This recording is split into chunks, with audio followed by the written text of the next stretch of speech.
అందరికీ నమస్కారం. అందరు ఎలా ఉన్నారండి? నేనైతే బాగున్నాను. మీరు కూడా బాగుండాలని ఆశిస్తూ ఉన్నాను. భారత్ పాక్ ఉద్రిక్త పరిస్థితుల నేపథ్యంలో మన భారతదేశానికి పాకిస్తాన్కు మధ్య కలిగిన సింధు నదీ జలాల ఒప్పందం గురించి మనం తెలుసుకుందాం. ఏ దేశానికైనా నీరు అనేది చాలా ప్రాముఖ్యమైంది.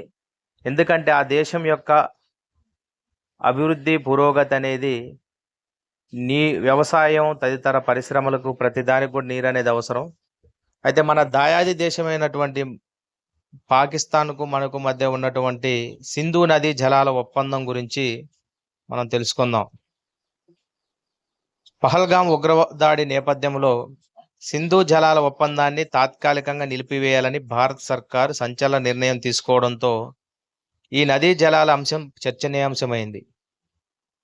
ఇరు దేశాల మధ్య విస్తరించి ఉన్న సింధు నది దాని ఉపనదుల జలాలను సాగు కోసం, జల విద్యుత్ ఉత్పత్తి, జల రవాణా, చేపల వేట తదితరాల కోసం వినియోగించుకునేందుకు గాను భారత్, పాకిస్తాన్ దశాబ్దాల క్రితం ఒక ఒప్పందం చేసుకున్నాయి.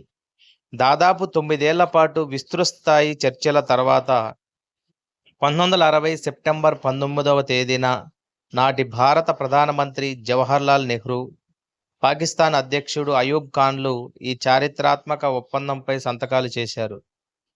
ఒప్పందంలో పేర్కొన్న మేరకు సింధు ఉపనదుల్లో తూర్పువైపుగా ప్రవహించే రావి, బియాస్, సట్లెజ్ నదులపై భారత్కు హక్కులు ఉన్నాయి. సింధు ఉపనదుల్లో పశ్చిమ దిశగా ప్రవహించే జీలం, చీనాబ్పై పాకిస్తాన్కు హక్కులు లభించాయి. ఈ నదీ జలాల వినియోగం ఇరు దేశాల మధ్య ఉత్తర ప్రత్యుత్తరాల కోసం ఒక సహకార యంత్రాంగాన్ని నెలకొల్పారు. ఎలాంటి ఘర్షణలకు తావు లేకుండా పరస్పర సహకారం భావనతో నదీ జలాలను సద్వినియోగం చేసుకోవడమే ఈ ఒప్పందం ప్రధాన లక్ష్యం. భారత్ తన పాక్షిక హక్కు మేరకు పాకిస్తాన్ పరిధిలోని పశ్చిమ ఉపనదుల జలాలను పరిమితంగా వాడుకోవచ్చు. వ్యవసాయం, జల విద్యుత్ ఉత్పత్తి కోసం వినియోగించుకోవచ్చు. అయితే పశ్చిమ దిశగా ప్రయాణించే జలాలు పాకిస్తాన్లోకి వెళ్లకుండా అడ్డుకోకూడదు. ఈ ఒప్పందంలో భాగంగానే గతంలోనే శాశ్వత సింధు కమిషన్ను ఏర్పాటు చేశారు. ఈ కమిషన్లో ఇరు దేశాలకు ప్రాతినిధ్యం ఉంది. ఇరు దేశాలు తమ అభ్యంతరాలను ఈ శాశ్వత కమిషన్ ద్వారా చెప్పుకోవచ్చు.